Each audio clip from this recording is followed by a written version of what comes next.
Hey, what is up, everyone? Today we got a pretty unique story. It's narrated by Frederick Surrey. Get cozy and watch till the end, guys. In the grim darkness of the far future, there exists a being whose power defies comprehension. For 10,000 years, he has sat immobile upon a throne of gold, his shattered body sustained by ancient machinery and the daily sacrifice of 1,000 souls. He is the emperor of mankind, the master of humanity, and understanding the true scope of his strength requires us to journey through legends that span millennia, through battles that shook the very fabric of reality itself. The story of the Emperor's power is not simply a tale of raw might or psychic supremacy. It is a narrative woven through the entire history of humanity's emergence as a galactic power, through the dreams of unity and enlightenment that once seemed within reach, and through the terrible price paid when those dreams were shattered. To truly grasp how strong the Emperor is, we must understand not just what he can do, but what he has done, what he continues to do even in his current state, and what he might yet become. So settle in, relax, and let me take you on a journey through the life and power of the most formidable human being to ever exist. The birth of a god. The Emperor's origin is shrouded in mystery, lost to the passage of countless millennia. But the most widely accepted account speaks of an event that took place around 8,000 years before the birth of Christ, in the ancient world when humanity was still young, and the warp was not yet the hellscape we know today. In those distant times, there existed humans who were different from their fellows. They were called shamans, powerful psychers who could perceive the warp and manipulate its energies. These shamans possessed a unique ability that set them apart even from other psychers. When they died, their souls could navigate the currents of the warp and return to the material universe, reincarnating into new bodies with their memories and powers intact. But as humanity spread across ancient Earth, as emotions grew more complex and violent, the warp began to change. Predatory entities started to form within that psychic realm, hungry things that fed on souls. The shamans realized with growing horror that their reincarnation was becoming impossible. When they died, these warp predators would devour their souls before they could return. And if the shamans were lost, humanity would be left defenseless against the growing darkness. So these ancient psychers made a decision that would echo through all of human history. Thousands of shamans gathered together in a conclave. They shared their knowledge, their fears, and their final plan. Then, in a coordinated act of incredible courage and sacrifice, they took poison. Thousands of the most powerful human souls in existence rushed into the warp simultaneously, but they did not scatter, they did not flee. Instead, using their combined psychic might and their mastery over reincarnation, these thousands of souls merged together. They pooled their knowledge, their power, their very essence into a single point of consciousness. And from this fusion, something unprecedented was born. The child who emerged in Anatolia, in what is now modern-day Turkey, appeared human, but he was so much more. He was a gestalt consciousness, the combined might of thousands of the most powerful psychers humanity had ever produced, all compressed into a single immortal being. This was the new man. This was the one who would become known as the Emperor. From the moment of his birth, the Emperor was different from any human who had come before or would come after. He was a perpetual, blessed or cursed with true immortality. If killed, his body would regenerate. Death held no dominion over him. But more than this, he possessed psychic powers that dwarfed anything humanity had seen. Where other psychers could sense the warp, he could command it. Where they struggled to control their gifts, he mastered them with ease that seemed effortless. But the Emperor did not immediately reveal himself. For thousands of years, he walked among humanity as a ghost, a guiding hand appearing at crucial moments throughout history. He fought in wars, advised emperors, witnessed the rise and fall of civilizations. Some whisper that he appeared as legendary figures throughout history, though the truth of these claims is impossible to verify. What we do know is that he was preparing, learning, and growing ever more powerful as he waited for the moment when humanity would need him most. That moment came during the Age of Strife, when humanity's first great interstellar civilization collapsed into chaos. Warp storms made space travel impossible. Planets were cut off from one another, and on countless worlds, mutants and psychers ran rampant, their powers uncontrolled and destructive. On Earth, which had become terra, humanity tore itself apart in savage tribal warfare. It was then that the Emperor finally revealed himself. He emerged from obscurity with an army of genetically enhanced warriors, the Thunder Warriors, and began the brutal work of unifying Terra under a single banner. This was the Unification Wars, and they were anything but gentle. The Emperor employed every tool at his disposal: military might, advanced technology, psychic powers, and overwhelming force when necessary. The battles were fierce and numerous. Techno-barbarian warlords who had ruled their domains for generations suddenly found themselves facing an enemy unlike any they had encountered. The Emperor's Thunder Warriors were stronger, faster, and more resilient than normal humans. They were equipped with weapons that seemed almost magical in their effectiveness. And behind them stood the Emperor himself, a being of such overwhelming presence that entire armies would sometimes surrender at the mere sight of him. But the Emperor's power was not simply about physical dominance. He understood strategy, psychology, and the art of governance. Some warlords he crushed utterly, wiping them and their followers from existence as warnings to others. Some he negotiated with, offering them places in his new order if they would bend the knee. And some he simply outmaneuvered, using intelligence networks and subterfuge to undermine their power before striking the final blow. One of the most significant alliances forged during this time was with the Mechanicum of Mars. The tech priests who had survived Old Night on the Red Planet possessed technological knowledge that even the Emperor found valuable.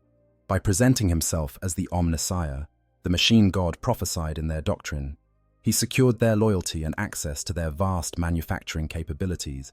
This alliance would prove crucial to everything that followed. By the end of the 30th millennium, Terra was unified under the Emperor's rule. But this was merely the beginning. The Emperor had far grander ambitions than ruling a single planet, no matter how historically significant. He looked to the stars and saw thousands of human worlds scattered across the galaxy, isolated, regressed, and vulnerable. He knew that humanity's survival required unity on a galactic scale. To achieve this, he would need warriors far superior to the Thunder Warriors. He would need generals who could match his own brilliance, and he would need a psychic beacon powerful enough to guide ships safely through the warp across vast distances. The stage was set for the Emperor's greatest works, and the demonstration of power on a scale that would reshape the galaxy. The pinnacle of physical and martial power. While the Emperor is primarily known for his psychic abilities, his physical prowess is equally staggering. Standing at least 10 feet tall when he chose to appear in his true form, the Emperor was a titan among men. His body was perfection incarnate, every muscle, every sinew crafted to exist at the absolute peak of what biology could achieve. But he was not merely large or strong. He was, in the words of his own son Horus, war perfected. To understand the Emperor's combat abilities, we must first grasp that he had been fighting for literally tens of thousands of years. Every culture humanity had ever produced, every fighting style ever developed, every weapon ever created, he had mastered them all. From the bronze swords of ancient Sumer to the power weapons of the Dark Age of technology. There was no armament he could not wield with absolute expertise. His speed was supernatural. In battle, enemies would swing at where the Emperor had been, finding only golden mist left in his wake as their weapons passed through empty air. He moved so swiftly, that even enhanced beings like space marines struggled to track his movements with their augmented eyes. Demons and alien warriors alike found themselves striking at afterimages, while the Emperor was already upon them, his blade ending their existence before they realized their error. But speed alone does not make a perfect warrior. The Emperor possessed an understanding of combat that transcended mere technique. He could read an opponent's intentions before they acted, anticipate strategies before they were deployed, and exploit weaknesses that others could not even perceive. This was not simply experience or skill. It was a fundamental understanding of violence as a form of physics, a science he had mastered over millennia of constant warfare. During the Great Crusade, there are numerous accounts of the Emperor's combat prowess. One particularly notable event occurred during the Ullanor Crusade, when the Emperor personally led the assault on the Orc capital world. Ullanor was home to one of the largest greenskin empires ever encountered, ruled by the massive warlord Urlach-Urg. The Orcs had created a military machine of terrifying scope, capable of threatening entire sectors of space. When the Emperor teleported directly into the warlord's throne room, he was immediately beset by the creature's elite bodyguard. These were the largest, most dangerous Orcs in an empire of billions. They wielded weapons that could pulp ceramite armor and had survived countless battles against the Imperium's finest warriors. The Emperor slaughtered them all. Witnesses described it as less like a battle and more like a natural disaster moving through the Orcs' ranks. His sword, the legendary weapon known as the Emperor's Sword, cut through their crude but effective armor like it was paper. His movements were economical, precise, and utterly lethal. There was no wasted motion, no unnecessary flourishes. Each strike ended a life. Each step positioned him perfectly for the next engagement. The warlord himself, Urlach-Urg, stood nearly as tall as a dreadnought and was strong enough that his blows could cave in the armor plating of Imperial tanks. When the Emperor faced him, the battle was brief but intense. The Orc managed to close with the Emperor, wrapping his massive hands around the Emperor's throat in a crushing grip that would have killed any normal human instantly. But the Emperor simply looked into the creature's eyes and, with a burst of psychic power, obliterated the Orc's mind before following up with a sword strike that split the warlord from crown to groin. This was a being that could challenge the Emperor physically, a creature enhanced by the Gestalt psychic field of billions of Orcs, all focused on their leader. And the Emperor destroyed it with an almost casual efficiency that spoke to power so vast that even the mightiest physical threats were merely inconveniences. But perhaps more impressive than any single combat feat was the Emperor's ability to fight continuously without rest. During the Unification Wars, there are accounts of campaigns lasting months where the Emperor was constantly in the field, leading from the front and personally engaging in combat daily. A normal human would collapse from exhaustion. An enhanced warrior, like a space marine, would need rest and recovery. The Emperor simply continued, his perpetual nature and psychic power sustaining him through ordeals that would kill anyone else. His armor was a marvel in itself. Crafted during the Dark Age of technology, or perhaps even earlier, the Emperor's golden armor was more advanced than even the armor worn by the Adeptus Custodes, his elite bodyguards. It incorporated technologies that the Mechanicum could not replicate, systems that seemed to respond to thought as much as to physical input.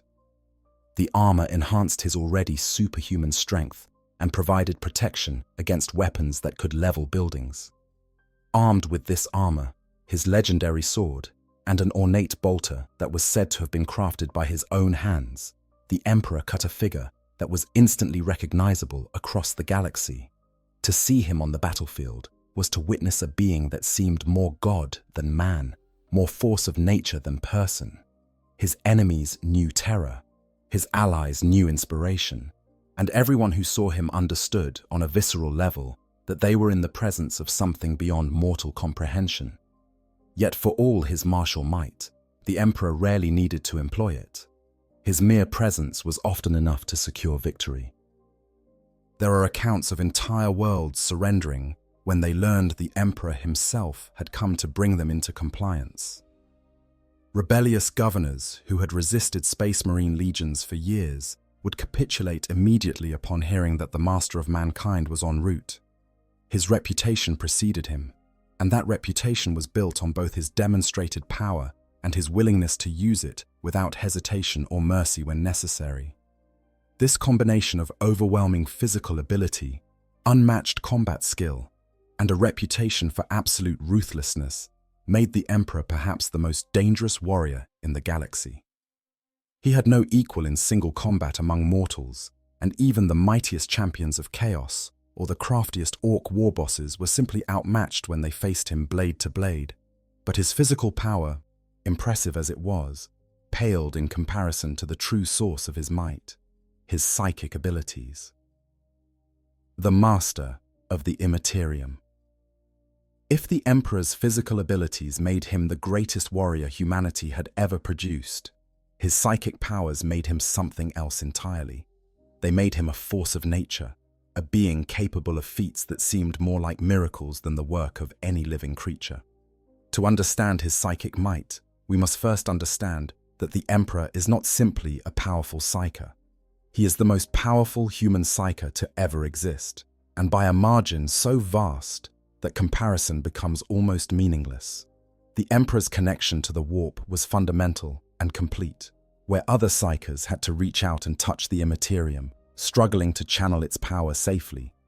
The Emperor existed partially within it at all times. His consciousness spanned both the material universe and the realm of thought and emotion. This dual existence gave him abilities that even other potent psykers could barely comprehend. His telepathic abilities were so refined that he could communicate with millions of people simultaneously across interstellar distances. When he spoke to someone mind to mind, he didn't simply project words into their thoughts.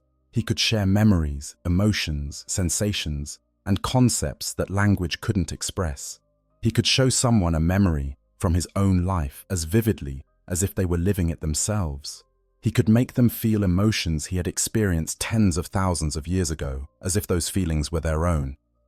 But his telepathy went far beyond simple communication. The Emperor could read minds with such ease and thoroughness that no thought was hidden from him. When he looked at someone, he saw not just their surface thoughts, but their deepest secrets, their unconscious desires, their hidden fears. He could peel back layers of psychology like peeling an onion, understanding a person's entire psyche in moments. More terrifyingly, he could control minds, not just influence or suggest, but completely dominate another consciousness, turning them into puppets dancing on psychic strings. When he exerted his full power in this way, even other psykers found themselves helpless. Their own abilities meant nothing against his overwhelming might. Primarchs, beings created from his own genetic material and possessing considerable psychic power themselves, found their thoughts laid bare when he chose to examine them.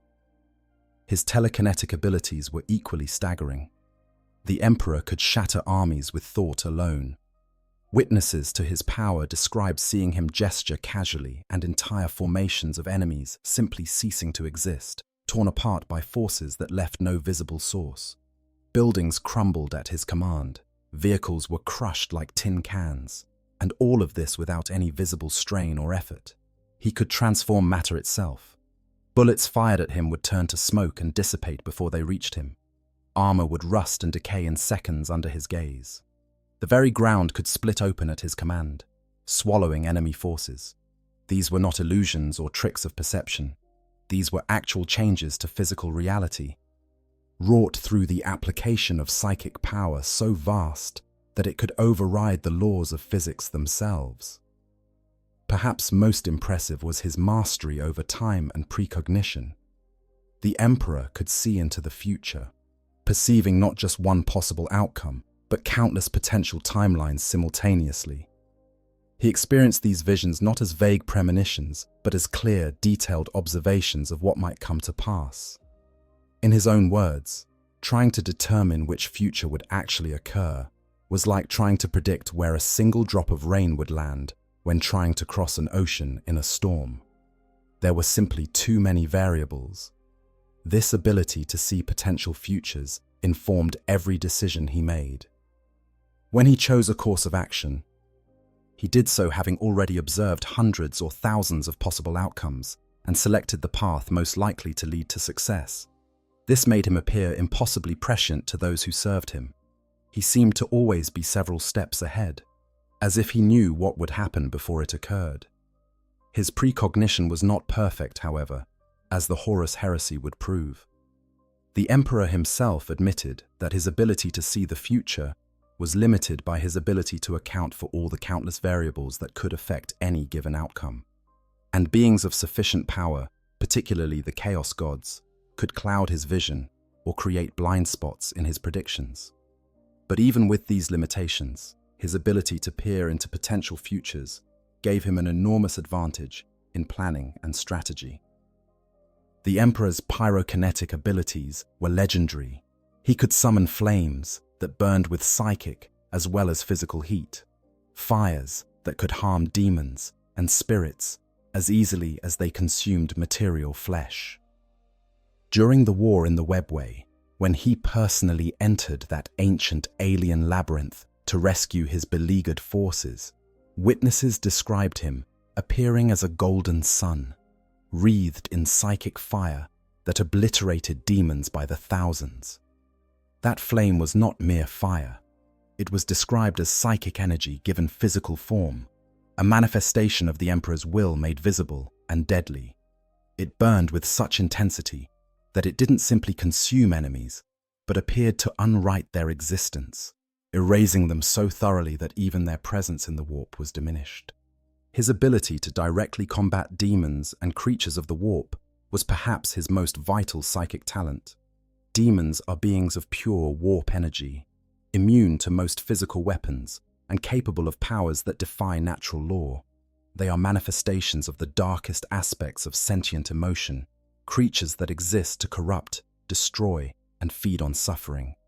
Against such entities, conventional warfare is nearly useless, but the Emperor could harm them, not just banish them temporarily back to the warp, but actually damage their essence, weakening them in ways that lasted even after they reformed in their home realm.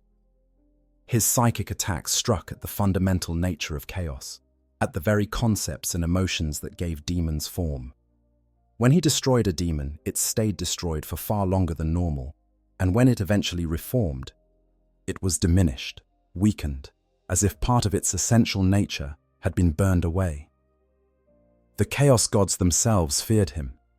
They called him the Anathema, a title that roughly translates to that which is opposed to chaos. He represented everything they were not. Where they were disorder, he was order. Where they were emotion taken to destructive extremes, he was cold reason. Where they sought to corrupt and destroy, he sought to build and preserve. His very existence was antithetical to their nature, and his power in the material realm and on the borders of the warp meant he could actively oppose them in ways no other being could. The Emperor could also manipulate the perceptions of those around him. When people looked at him, they saw what he wanted them to see. To humans, he appeared as the pinnacle of human achievement, a perfect exemplar of their species. To the tech priests of Mars, he appeared in a way that confirmed their beliefs about the machine god. Each observer saw the Emperor through the lens of their own expectations and cultural background, and the Emperor could control that perception with absolute precision. This was not simply illusion. The Emperor could actually alter his physical form to some degree, changing his size, appearance, and even aspects of his biology at will. When he needed to appear as a humble traveler, he could shrink himself down and mask his psychic presence so thoroughly that even other psychers could not detect him. When he needed to inspire armies, he could make himself seem even larger and more magnificent than his already impressive natural form. His ability to protect his mind was absolute. The greatest sorcerers of chaos attempted to penetrate his mental defenses and found themselves utterly unable to do so. He had built psychic shields around his consciousness that were simply impenetrable. Even Magnus the Red, his most psychically gifted son, could not break through those defenses. despite wielding power that could crack planets. The Emperor could also grant portions of his power to others.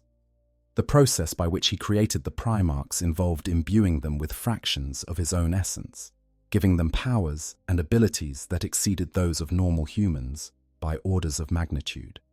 The fact that he could divide his power in this way, without diminishing himself significantly, speaks to just how vast his reserves were.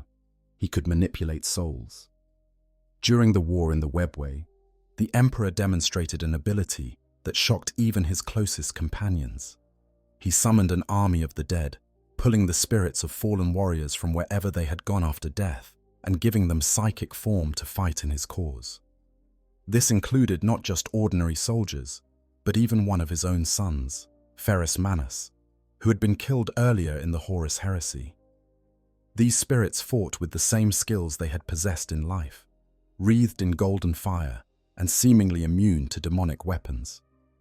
This demonstrated that the Emperor had some fundamental connection to human souls, some ability to reach into death itself and call upon those who had served him.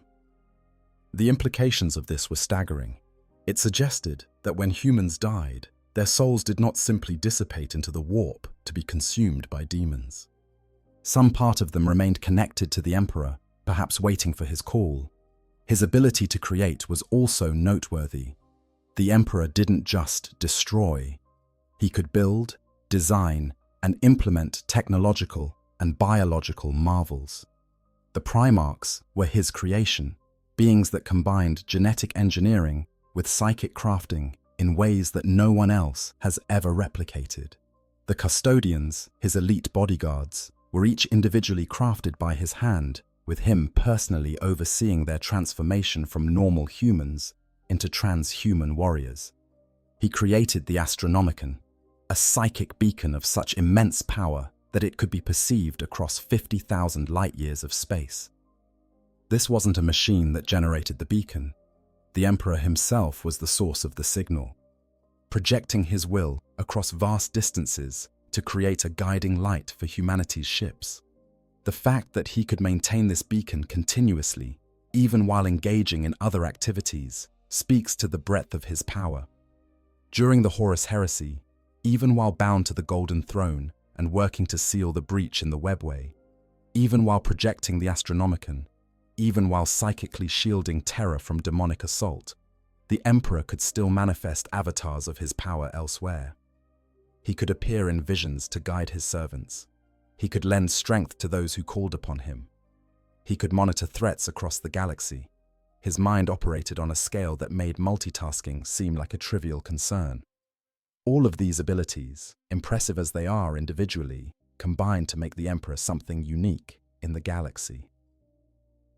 He was not simply a powerful psyker, he was a force unto himself, a being whose power approached that of the Chaos Gods in some respects, particularly when operating in the material realm. Where they were vast, but diffuse in the warp, he was focused and directed in real space, able to apply his strength with surgical precision. And yet, for all this power, he was not omnipotent. He could be wounded, he could be challenged, and as we shall see, he could be defeated.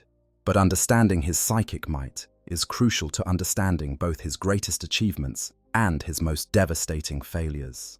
The creation of the Primarchs, genetic and psychic mastery. Among all the Emperor's accomplishments, the creation of the Primarchs stands as perhaps his most ambitious work, a feat that combined genetic engineering, psychic manipulation, and sorcerous arts in ways that no one else has ever managed to replicate. To create these 20 demigods, the Emperor would draw upon every aspect of his power and knowledge, reaching into realms of science and magic that humanity had barely glimpsed. The Primarch project began deep beneath the Imperial Palace in the Himalaysian mountains, in gene laboratories that housed technologies from ages past and new innovations crafted by the Emperor himself. He was aided in this work by several key individuals. Amara Starte, the biotechnical division director, brought her expertise in genetic engineering. Erda, a perpetual like the Emperor himself, contributed her knowledge and apparently her own genetic material to the project. Together with the Emperor, they set out to create beings that would serve as the ultimate generals and leaders for humanity's conquest of the stars. The process was extraordinarily complex. The Emperor started with his own genetic code as the foundation, but creating the Primarchs was not simply a matter of cloning himself 20 times. Each Primarch was intended to embody different aspects of the Emperor's own nature, to excel in different areas of warfare and leadership. This required him to differentiate the base genetic template in 20 unique ways. The genetic engineering alone was staggering in its complexity. The Emperor had to design genomes that would produce beings capable of surviving wounds that would kill even space marines. He had to ensure they could process information and learn at rates that exceeded even enhanced humans. He had to build in the ability for them to grow rapidly to physical maturity while retaining stable personalities and the capacity for strategic thinking. But genetics was only part of the equation. The Primarchs were also psychic entities, imbued with portions of the Emperor's own warp presence. This process involved more than just giving them psychic powers, though several of the Primarchs, particularly Magnus the Red, possessed formidable abilities in that area. It involved crafting their souls themselves, shaping their essential being at the most fundamental level. You know, I've been covering Warhammer lore for quite a while now, and the more I dig into the Emperor's story, the more tragic it becomes. There's this being who spent literally tens of thousands of years guiding humanity, who sacrificed everything to protect our species. And what does he get? 10 millennia of unimaginable torment. Bound to a throne, unable to speak, unable to move, just endlessly suffering to keep the lights on. And the really gut-wrenching part? The Imperium he's sustaining with his agony is the exact opposite of everything he wanted to build. He fought to free humanity from superstition and religion, and now he's worshipped as a god by the most fanatically religious empire imaginable. Sometimes I wonder if the Emperor, in whatever consciousness remains, regrets his choices. Would he do it all again, knowing how it ends? I honestly don't know, but that's what makes Warhammer so compelling. There are no easy answers, just an endless cascade of tragedy and sacrifice. Anyways, let's continue the story. To accomplish this, the Emperor delved into knowledge that most would consider forbidden. He traveled to the world of Molech, where an ancient gate to the warp existed. There, in the heart of that portal, he made some form of bargain or theft from the Chaos Gods themselves. The exact nature of what occurred on Molech remains shrouded in mystery, but it is clear that the Emperor emerged with power or knowledge that was essential to the Primarch project. Using this stolen or bargained for power, the Emperor crafted each Primarch's soul from the energies of the warp. He took concepts and emotions and compressed them, shaping them into stable forms that could inhabit the genetically crafted bodies he had prepared. This was not sorcery, as mortals understood it. This was something deeper, an act of creation that blurred the line between material and immaterial, between science and magic. Each Primarch was designed with a specific purpose in mind. Some were meant to be warriors without equal. Some were meant to be strategists and builders. Some were meant to embody humanity's drive for perfection or its capacity for loyalty. The Emperor created them, not just as tools, but as aspects of himself, each one reflecting a different facet of his own complex nature. The project required immense resources. Entire gene-culturing chambers were constructed, machines that could accelerate growth while maintaining stability. Psychic wards of incredible complexity were inscribed around the laboratories, protection meant to shield the developing Primarchs from the attention of the warp's predatory entities.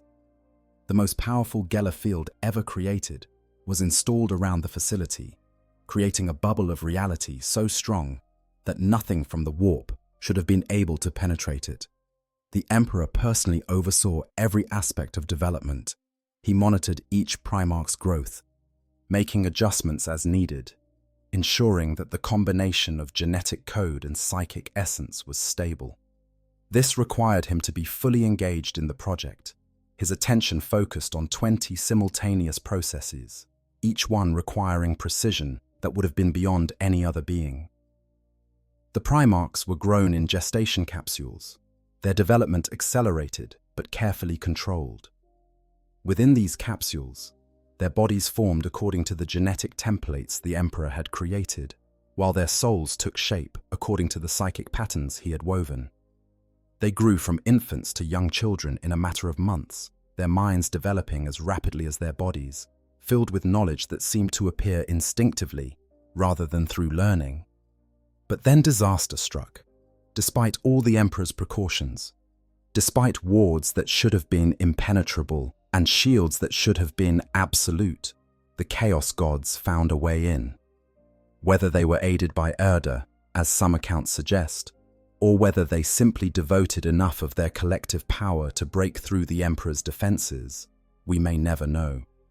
What we do know is that the laboratory's defenses failed. In a single catastrophic moment, a vortex opened in the laboratory. The Chaos Gods reached through with impossible might, tearing the infant Primarchs from their gestation capsules and scattering them across the galaxy through the warp. The Emperor's greatest work was torn from his grasp before it was complete, his sons cast to distant worlds where they would grow up outside his influence. The Emperor's response to this calamity demonstrated both his power and his limits. He immediately sensed that the Primarchs still lived, despite being lost in the warp. His connection to them, the psychic bond created during their crafting, remained intact enough for him to feel their presence, but he could not reach them through the warp to bring them back. The Chaos Gods had scattered them too far, hidden them too well, and the warp storms that still raged made it impossible to navigate to their locations. Rather than despair, the Emperor adapted. He still had samples of genetic material from each Primarch, taken before the catastrophe. He could not recreate the Primarchs themselves, as the process of soul crafting and the knowledge from Molech had been exhausted in creating the original 20. But he could use their genetic material for another purpose: the creation of the Space Marine Legions. The gene seed organs that would transform normal humans into Space Marines were derived from the Primarch's genetic templates. Each Legion's gene seed came from a specific Primarch, meaning that the Space Marines of that Legion shared genetic traits with their father, even though they had never met him. This was contingency planning of the highest order. The Emperor had prepared for the possibility of needing to create his super soldiers, even without the Primarch's direct leadership. So the Great Crusade began not with the Primarchs leading their legions, but with the Emperor himself commanding the 20 legions alongside his custodians. And as the crusade progressed, he searched for his lost sons, following the psychic connection that bound them, finding them one by one on the distant worlds where they had landed. The fact that all 20 Primarchs survived their journey through the warp and their childhoods on often hostile worlds speaks to the Emperor's skill in crafting them. These were not delicate creations. They were designed to survive, adapt, and thrive even under the most adverse circumstances. And they did. Many rose to positions of power on their adoptive worlds, becoming leaders, warriors, or builders of great renown even before they were reunited with their father. The creation of the Primarchs represented the Emperor at the peak of his creative powers. It combined his mastery of genetics, his deep understanding of the warp, his knowledge of forbidden lore, and his ability to see potential futures and plan for multiple contingencies. That the project was disrupted by the Chaos God's intervention does not diminish the achievement. If anything, it highlights just how dangerous his creations were to the powers of chaos, that they would expend so much effort to disrupt the project before the Primarchs could be deployed.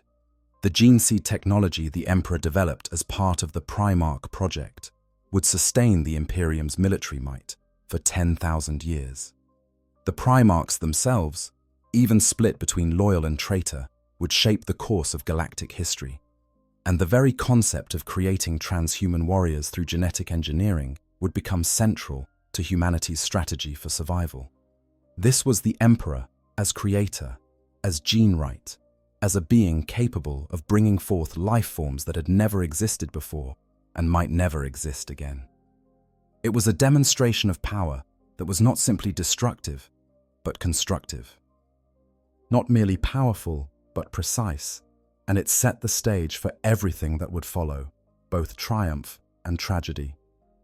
The Great Crusade, power in action. With Terra unified and his Space Marine legions ready for deployment, the Emperor launched the Great Crusade, the most ambitious military campaign in human history. The goal was nothing less than the conquest and reunification of all human-settled worlds throughout the galaxy. This undertaking would last for 2 centuries and would demonstrate the Emperor's power not just in isolated acts, but in sustained, galaxy-spanning operation. The Great Crusade was war on a scale almost impossible to comprehend. Thousands of worlds needed to be brought into compliance with imperial rule. Some came peacefully, their leaders seeing the wisdom in joining a unified human empire. Others resisted, requiring military force to compel their submission. And some were so corrupted or tainted that they had to be cleansed entirely, their populations deemed beyond redemption. At the head of this crusade stood the Emperor himself, leading from the front in the early years, before he found his primarchs, and eventually needed to return to Terra for the Webway project. His presence on the battlefield was a transformative force. Worlds that might have resisted Space Marine legions for months or years would sometimes surrender when they learned the Emperor himself was coming. One particularly notable campaign occurred on the world of Gyros Thravian, where an Orc empire of immense size had taken root. The warlord leading this horde, Garkul Blackfang, was one of the most powerful greenskin leaders ever encountered. His forces numbered in the billions, and his personal power was amplified by the collective psychic field that Orcs generate. The Gestalt belief of all those greenskins focused on their leader, making him stronger, tougher, and more cunning. The Emperor, accompanied by 3 of his primarchs, Rogel Dawn, Mortarion, and Horus, led the assault personally. The battle was fierce, with Orc hordes throwing themselves at the Imperial forces with the characteristic reckless aggression of their species. But when the Emperor himself took the field, the nature of the combat changed. Witnesses described him as a golden blade cutting through green flesh. His sword moved faster than the eye could follow, each strike precisely calculated to kill or cripple. His psychic power lashed out in waves, crushing Orcs' minds and leaving them as vegetables for his custodians to cut down. And his strategic genius became apparent as he directed forces across the battlefield with perfect precision, anticipating the Orcs' movements and countering them before they could take effect. The climax came when the Emperor faced Garkul Blackfang himself. The Orc warlord was massive, his power armor cobbled together from hundreds of defeated enemies, his weapons taken from the mightiest foes he had slain. He was strong enough to tear apart Space Marines with his bare hands, fast enough that even enhanced warriors struggled to track his movements. And behind him stood the psychic might of billions of Orcs, all believing in his supremacy.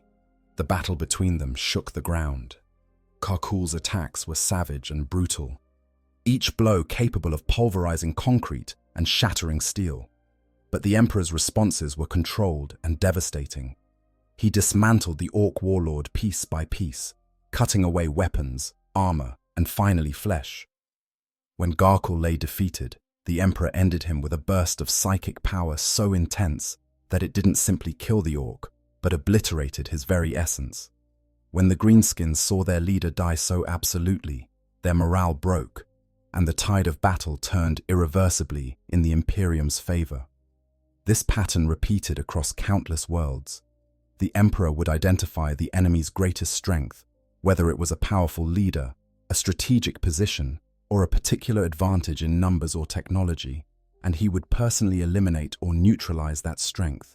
He didn't simply win battles, he solved them, applying the minimum necessary force with maximum effectiveness to achieve victory with the least expenditure of Imperial lives.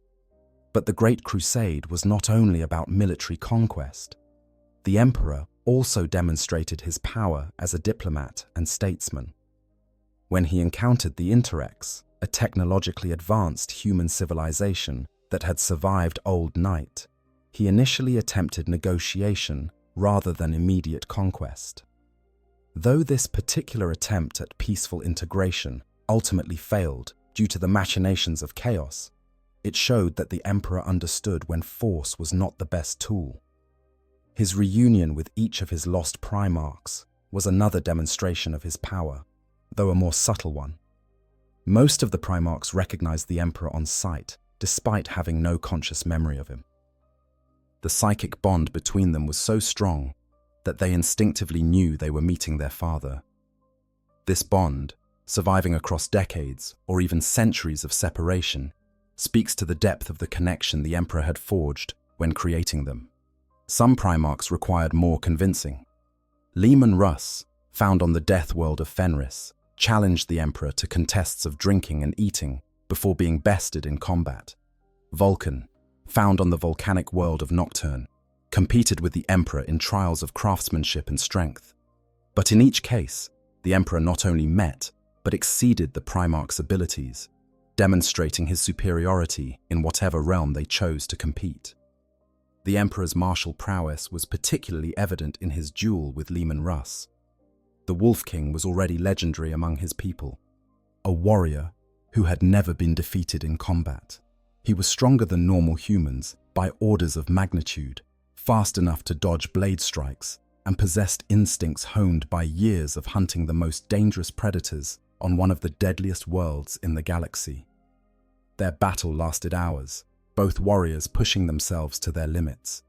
Russ employed every technique he had learned, every trick of combat he had mastered. He was fighting in his element, on his home world, surrounded by his warriors. But the Emperor countered every attack, anticipated every strategy, and eventually won decisively. Russ, humbled but impressed, swore his loyalty on the spot. As the Great Crusade progressed, and more Primarchs were found, the Emperor's role shifted from direct combat command to strategic oversight. He gave each Primarch command of their legion, trusting them to carry out his vision for humanity's future. This trust was itself a form of power, the ability to delegate effectively and create a military structure that could operate across the entire galaxy simultaneously. The Ullanor Crusade represented the high point of the Great Crusade. It was the largest military operation yet undertaken, bringing together multiple Space Marine legions, countless Imperial Army regiments, and Titan legions from Mars. The Orc Empire centered on Ullanor was the most powerful greenskin threat humanity had faced since emerging into the stars, and its defeat required coordination on an unprecedented scale. The Emperor personally led the final assault on Ullanor's capital, teleporting directly into the heart of the Orc warlord's stronghold. The battle that followed has become legend. The Emperor carved through the Orc elites as if they were nothing, his blade rising and falling with mechanical precision. When he reached the throne room and faced Urlak Urg, the greatest Orc warlord of that age, the battle was brief but cataclysmic. The warlord's power was immense. He had grown massive through countless victories, empowered by the belief of billions of Orcs. His weapons were enormous, crude but devastatingly effective.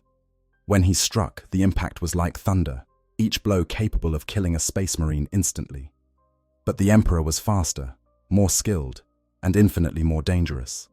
The duel ended with the Emperor's sword piercing the warlord's skull, the blade's power field disintegrating the Orc's brain even as the physical weapon struck.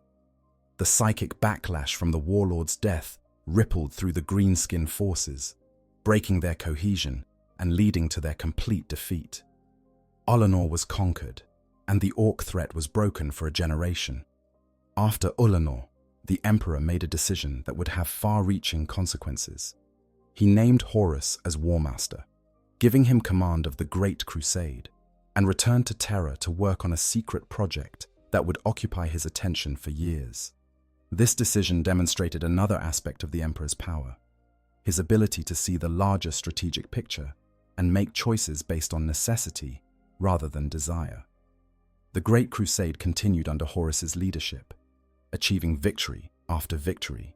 But the Emperor's absence from the crusade, his secrecy about his reasons for returning to Terra, and his decision to begin transitioning power from the Primarchs to human bureaucrats would plant the seeds of the conflict that would eventually tear the Imperium apart.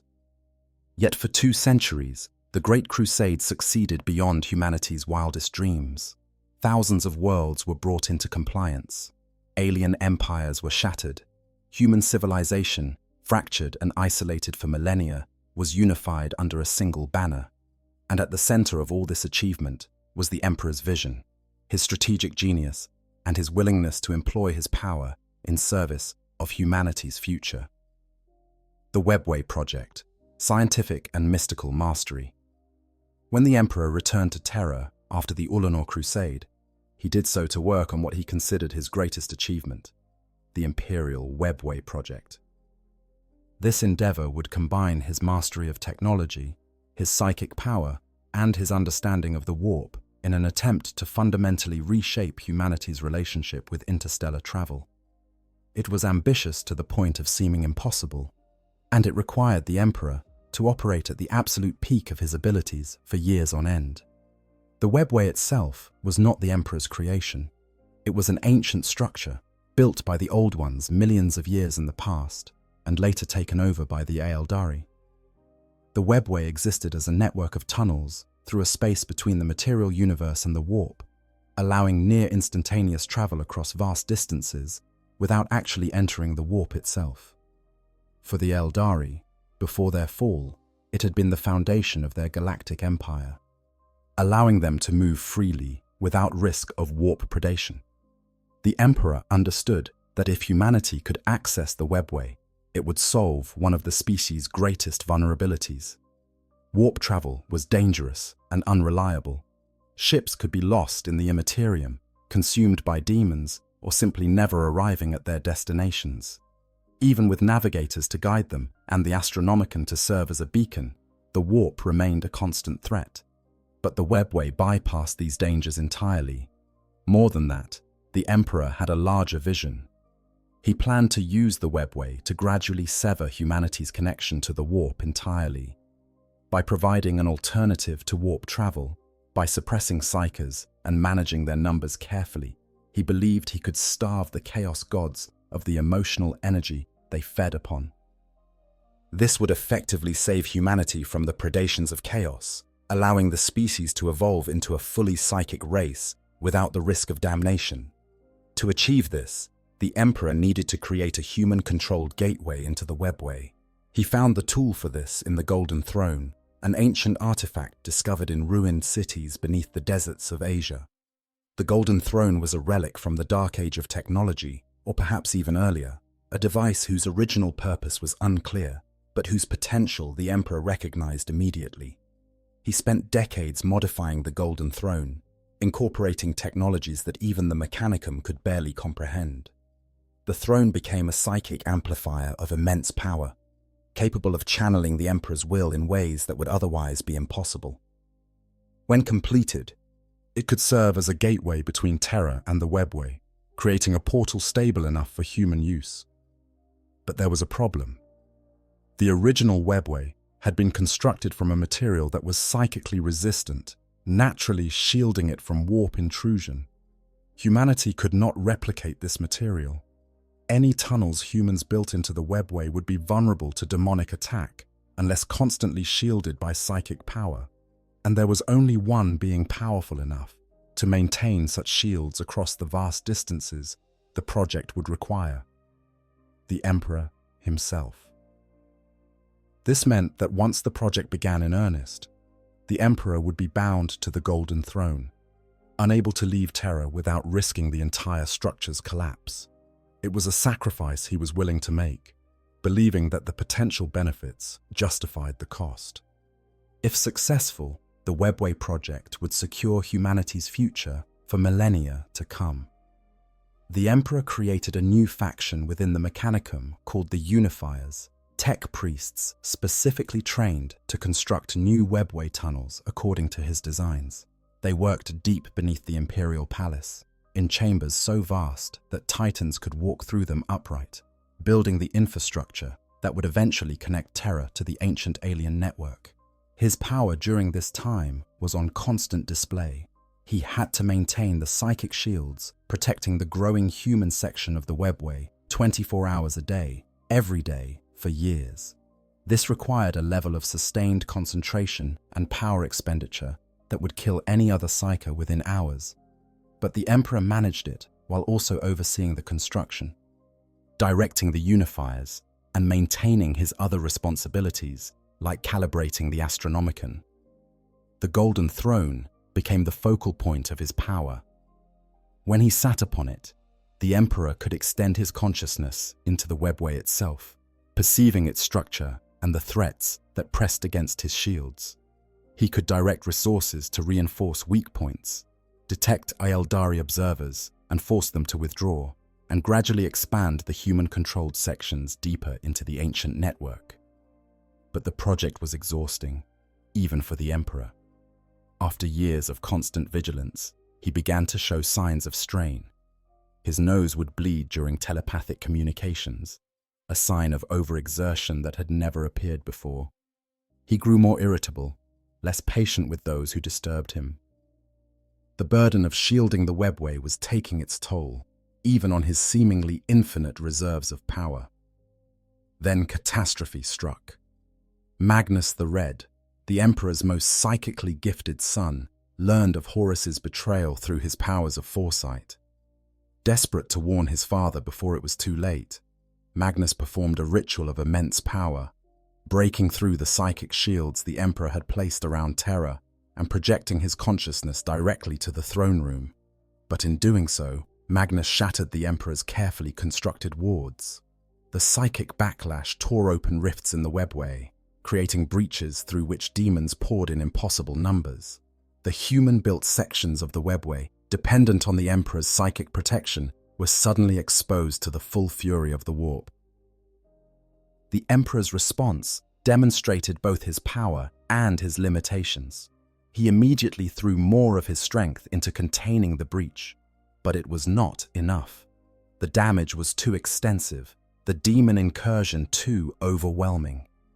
Within hours, thousands of Mechanicum workers and servitors had been slaughtered. The custodian guard and Sisters of Silence he dispatched to hold the line found themselves fighting a losing battle against an endless tide of warp spawn. For 5 years, the Emperor remained bound to the Golden Throne, fighting a constant battle to prevent the demonic forces from breaking through into the Imperial Palace and Terra itself. During this time, he could not leave, could barely communicate with anyone outside the throne room. His entire focus was devoted to maintaining the seal that prevented catastrophe. This war in the webway saw some of the Emperor's greatest displays of power. When the demonic assault reached a crescendo and threatened to overwhelm his forces entirely, the Emperor employed a solution that was both brutal and effective. He ordered the Sisters of Silence to gather 1,000 psychers and sacrifice them all at once, their life force and psychic energy channeled through the Golden Throne to temporarily power it without his direct involvement. This gave the Emperor a single day of freedom. He used it to personally enter the webway and rescue his beleaguered forces. What followed was a demonstration of power so overwhelming that it shocked even the custodians who witnessed it, warriors who had fought alongside the Emperor for decades and thought they had seen the full extent of his might. The Emperor appeared in the webway as a being of pure golden light, psychic fire radiating from him in waves that obliterated demons by the thousands. He didn't simply fight them, he unmade them, burning away their essence with flames that existed in both the material and immaterial realms. Lesser demons ceased to exist in his presence, while even greater demons fled before him. He summoned an army of human souls to fight alongside him, spirits of warriors who had died in his service. These included not just ordinary soldiers, but even Ferrus Manus, one of his primarchs who had been killed at Istvan V. These spirit warriors were wreathed in the same golden fire that surrounded the Emperor, and they fought with the skills they had possessed in life, driving the demonic forces back. When the Emperor confronted Drachnyen, the most powerful daemon to manifest during the Webway War, he demonstrated power that bordered on the incomprehensible. Drachnyen was known as the End of Empires, a demon of such immense power that it could slay even primarchs. It had been created from the very first murder ever committed by a human, given form by that primal act of violence, and its power had grown over millennia of human bloodshed. The Emperor could not destroy Drachnyen completely. The demon's existence was too fundamental, too tied to the concept of violence itself, but he could contain it. In a feat of psychic mastery, the Emperor seized the demon's essence and forced it into the body of Ra Endymion, one of his custodians. He then commanded Ra to run, to carry the demon as far into the webway as possible and never return to Terra. Sacrificing one of his most loyal servants to imprison an enemy he could not destroy. After rescuing his forces and sealing Drachnyen, the Emperor returned to the Golden Throne, but the damage to the Webway project was irreversible.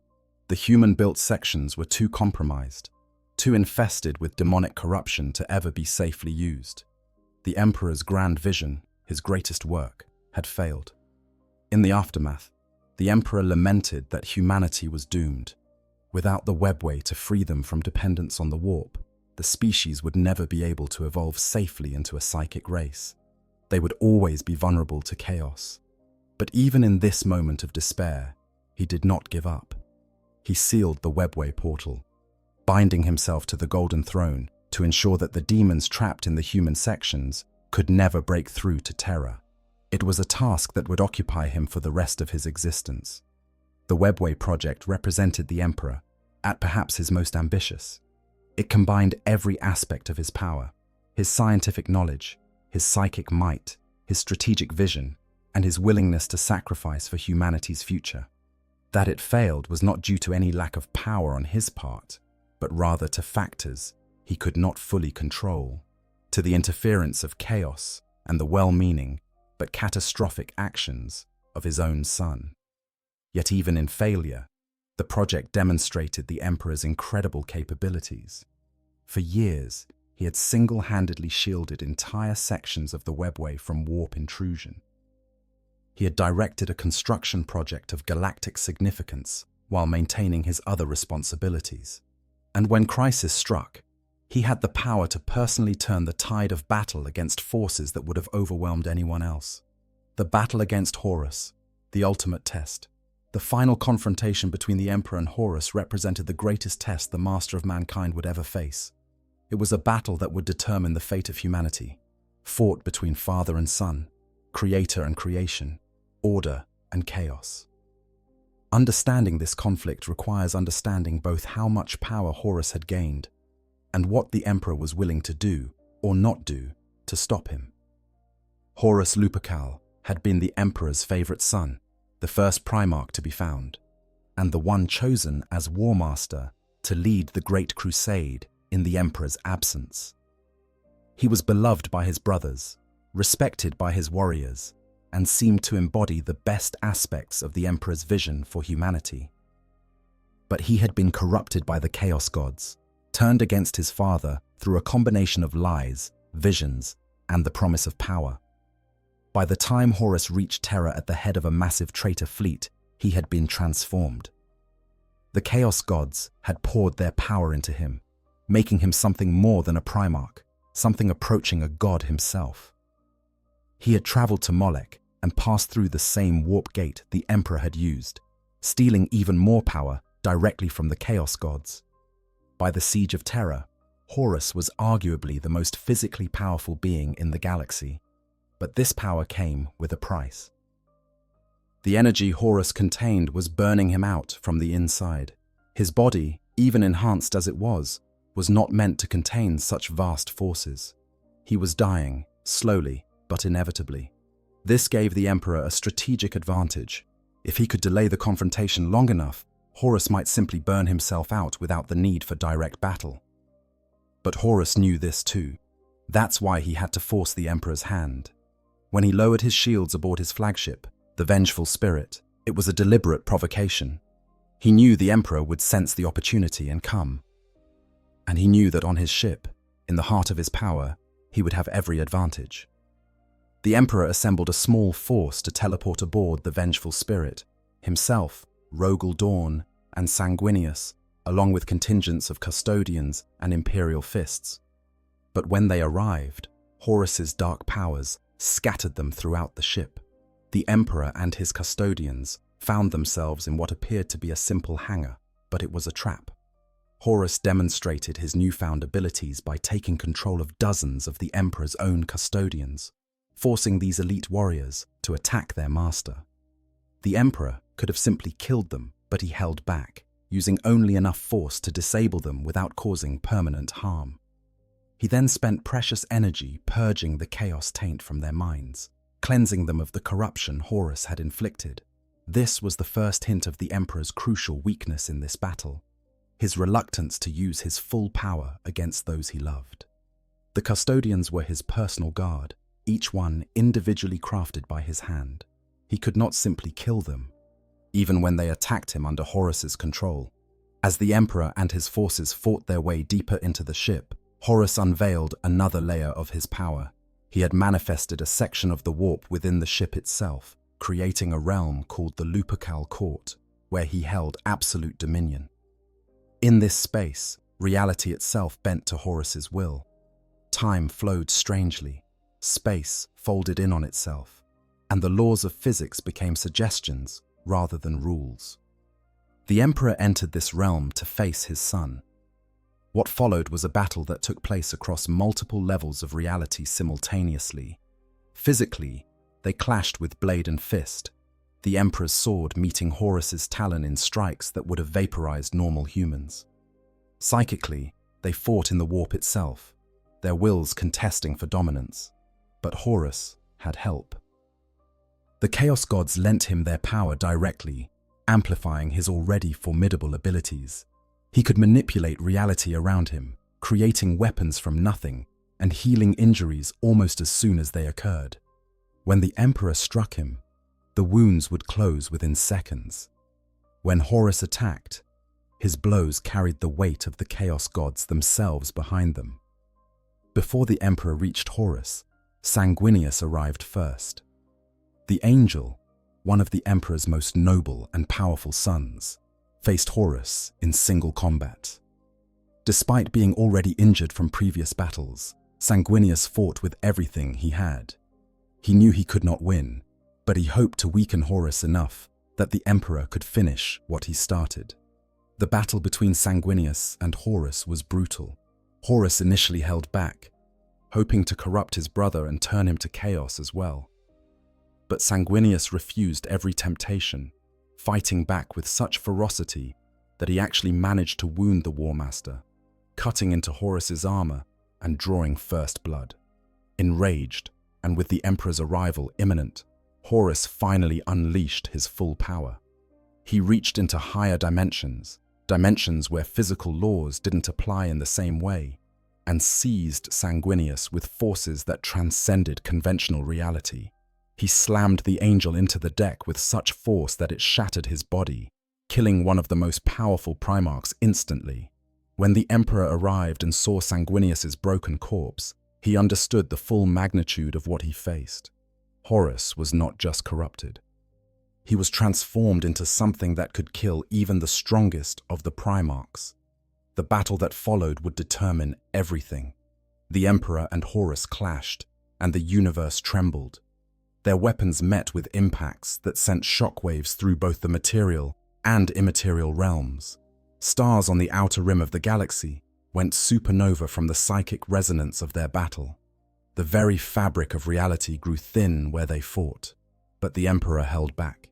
Despite Horus's betrayal, despite seeing Sanguinius's corpse, despite knowing that Horus threatened all of humanity, the Emperor could not bring himself to use his full power against his son.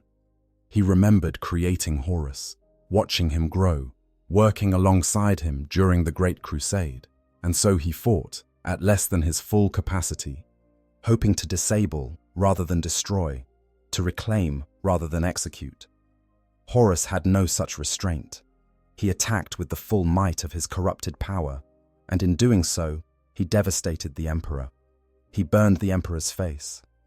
He burst one of his eyes. He tore the Emperor's arm from its socket, and in a display of brutal strength, he broke the Emperor's spine across his knee leaving the master of mankind crippled and helpless. As the emperor lay broken before him, Horus prepared to deliver the final blow. But then, something changed.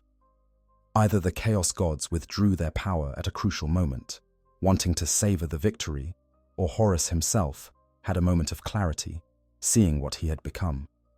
Whatever the reason, there was a brief instant where the true Horus, the loyal son, shone through the corruption. The emperor saw this moment. He saw his son struggling against the darkness that had consumed him, and he realized that Horus was lost, that there was no saving him, that the being wearing his son's face was so corrupted that even if he could be purged, the trauma would destroy what remained of Horus's identity. In that moment of understanding, the emperor's restraint shattered. He unleashed his full power, holding nothing back. The psychic blast he generated was so immense that it didn't just kill Horus's body. It obliterated his soul. The power tore through the Chaos God's hold on the War Master, burning away not just Horus's life, but his very existence in the warp. It was an attack of such magnitude that it banished the warp storm Horus had created, dismissed the Lupercal court back into the Imperium, and even caused distant stars to explode. Horus was not simply killed, he was erased. When the traitor Primarchs later tried to clone him or resurrect him, they found that there was nothing left to work with. The Emperor had struck so thoroughly that Horus Lupercal ceased to exist on any level of reality. But the victory came at a terrible price. The Emperor's body was devastated beyond repair. His spine was shattered. His organs were ruptured. His psychic centers were burned out from the effort of destroying Horus so completely. When Rogel Dawn found him in the aftermath, the Emperor was barely alive, his body held together only by his iron will. Dawn carried his father back to Terra, back to the Golden Throne. The Emperor knew what awaited him there. He knew that to be placed on the throne would be to sacrifice his life as he had known it. To be bound to that device for eternity, neither fully alive nor mercifully dead. But he also knew it was necessary. If he died completely, the portal to the webway would open, and demons would pour through to consume Terra and the Imperium.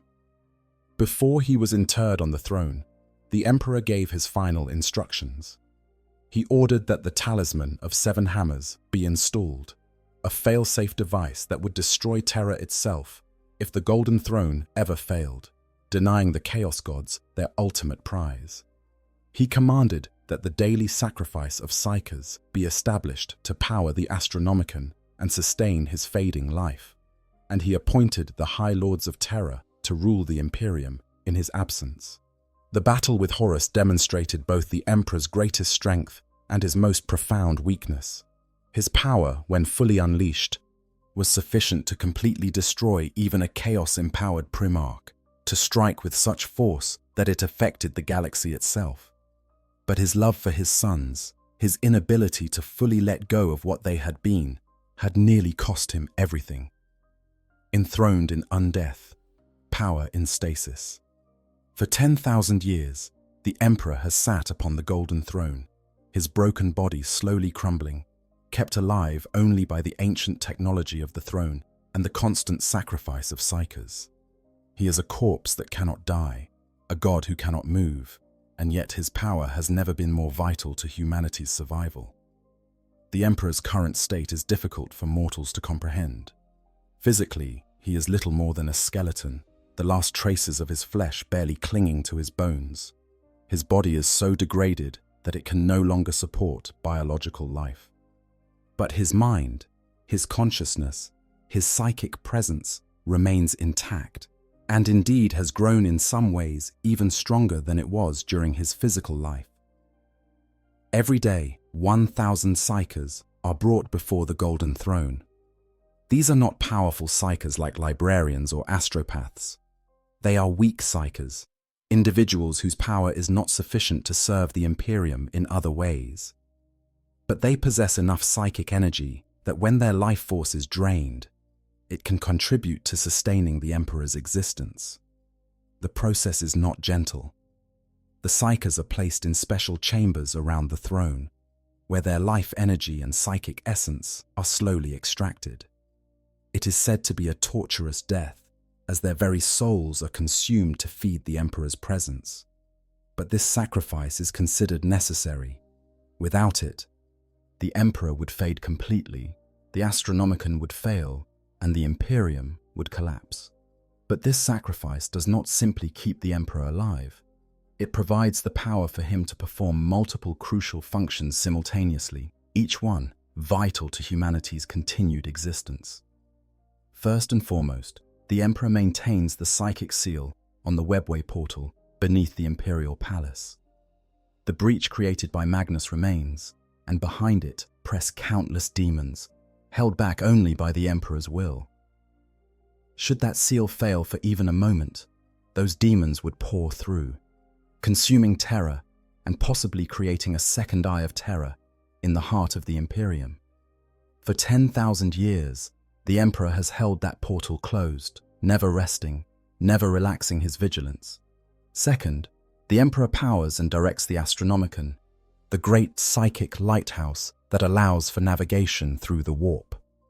The Astronomicon itself is maintained by 10,000 psychers, known as the Chosen.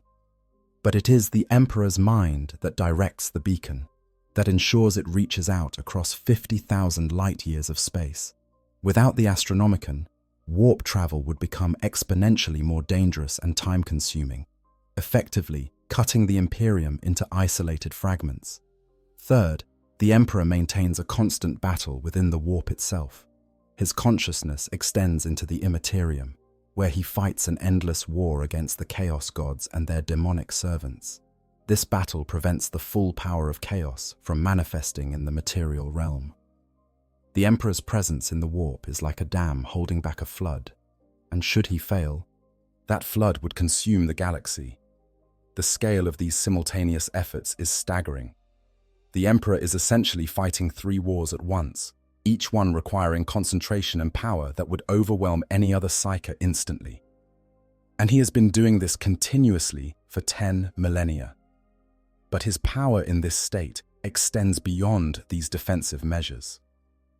Throughout the Imperium, there are countless accounts of the Emperor's intervention. Saints experience visions that they attribute to him. Space Marines in dire circumstances report feeling a sudden surge of strength or courage that turns the tide of battle. Inquisitors use the Emperor's tarot to divine the future and receive guidance that seems too specific to be mere chance. These manifestations suggest that even in his current state, the Emperor can project portions of his consciousness throughout the galaxy. He can appear in visions to guide his servants. He can lend strength to those who call upon him in his name. He can even, in rare cases, perform what can only be described as miracles. The most dramatic example of this occurred after the formation of the Great Rift, when the Astronomicon went dark for a period known as the Noctis Aeterna, or the Blackness. During this time, the Emperor's light was cut off from half the galaxy. Warp travel became virtually impossible. Chaos forces surged forward, and billions died as worlds were overrun or lost in the darkness. But then the light returned. The Emperor somehow managed to reassert his power, to push back against the Great Rift, and restore the Astronomicon, at least in the part of the galaxy known as Imperium Sanctus. This required an enormous expenditure of power, and it came at a cost. The number of psychers needed to sustain him has increased. The Golden Throne is deteriorating faster, but the fact that he could do it at all, that he could adapt to this new reality and continue functioning, speaks to his incredible resilience and strength.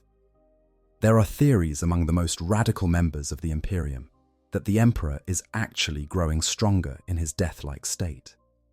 They point to the increasing number of miracles, the more frequent appearances of living saints, and the growing psychic resonance of the Imperial Creed as evidence that the faith of quintillions of humans is feeding the Emperor's power in the warp.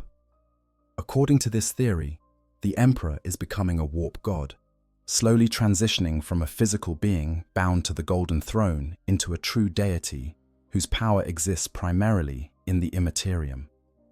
If this is true, then the Emperor might eventually rival the Chaos Gods themselves, offering humanity a true divine protector against the darkness. But this transformation comes with its own risks. As the Emperor becomes more godlike and less human, does he retain the humanity he fought to protect? Does the being emerging from 10,000 years of torment and worship still remember what it was to walk among humans as one of them? Or is something else being born, something that might not share the Emperor's original vision for humanity? The Mechanicus, tasked with maintaining the Golden Throne, reports that the device is failing. Despite their best efforts, components are breaking down that they do not know how to repair. Technologies from the Dark Age of technology, or even earlier, are degrading, and without understanding how they were made, the tech priests cannot replace them. Several times they have attempted repairs, only to nearly kill the Emperor in the process. Recent developments have seen the Mechanicus make a desperate bargain with the Dark Eldar of Komorak.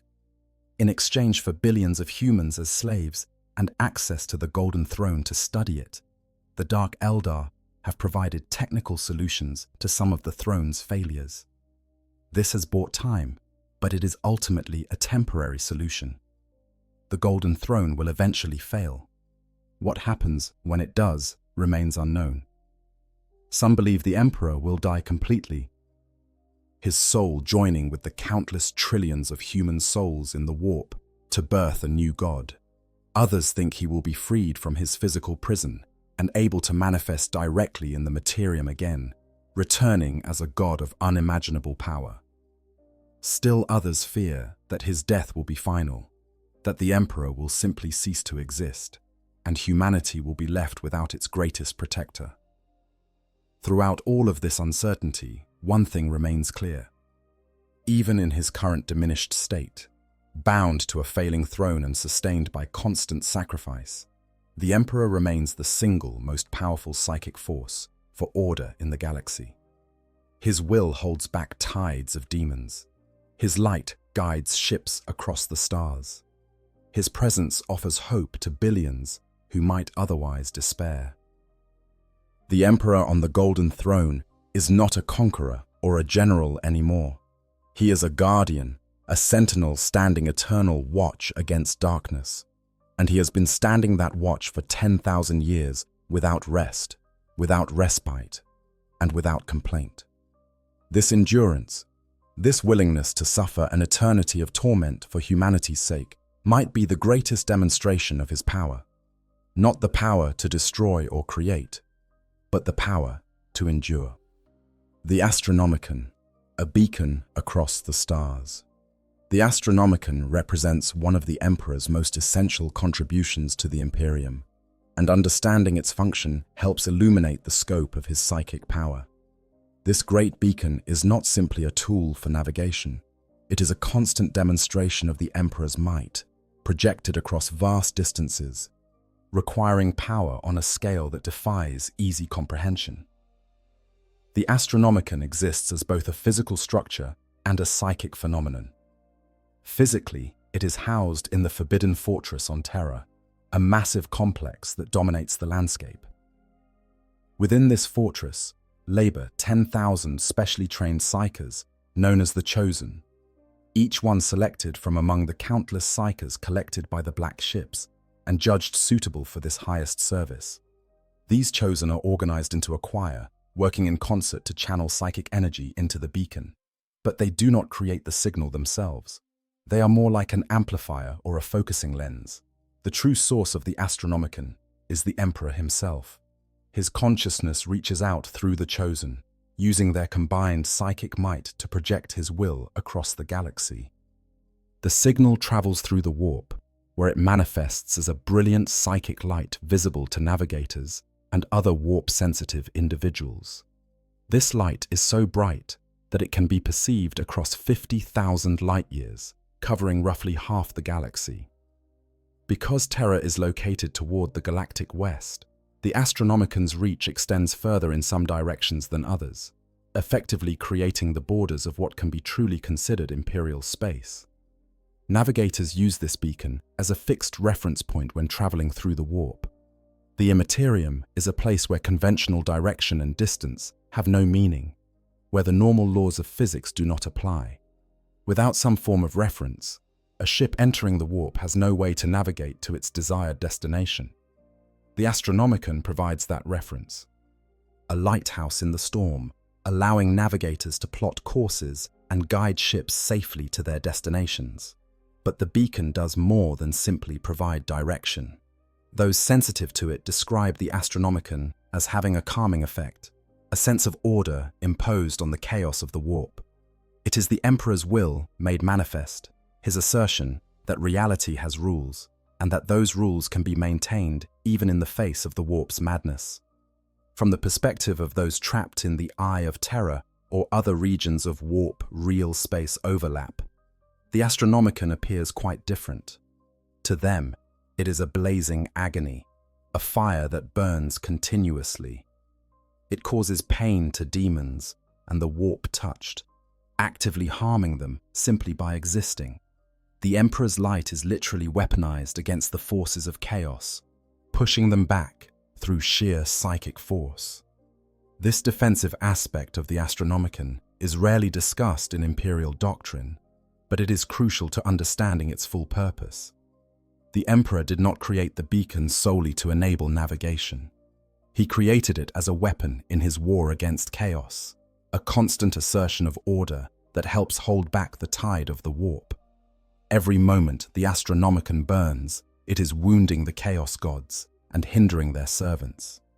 The power required to maintain this beacon is staggering. The chosen who fuel it with their life energy die at a rate of roughly 100 per day. They are not killed instantly, but rather slowly drained, their psychic essence consumed over time until nothing remains.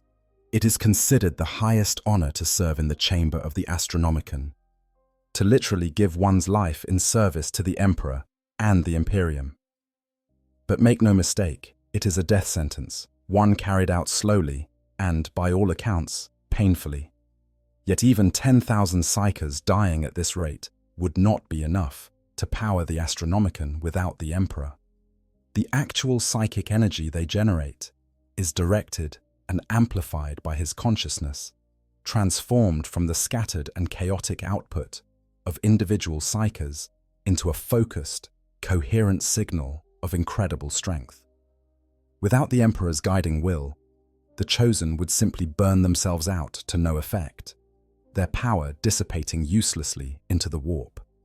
This demonstrates one of the Emperor's most impressive abilities, his capacity to use the psychic power of others, to channel it and direct it without being overwhelmed or corrupted by it.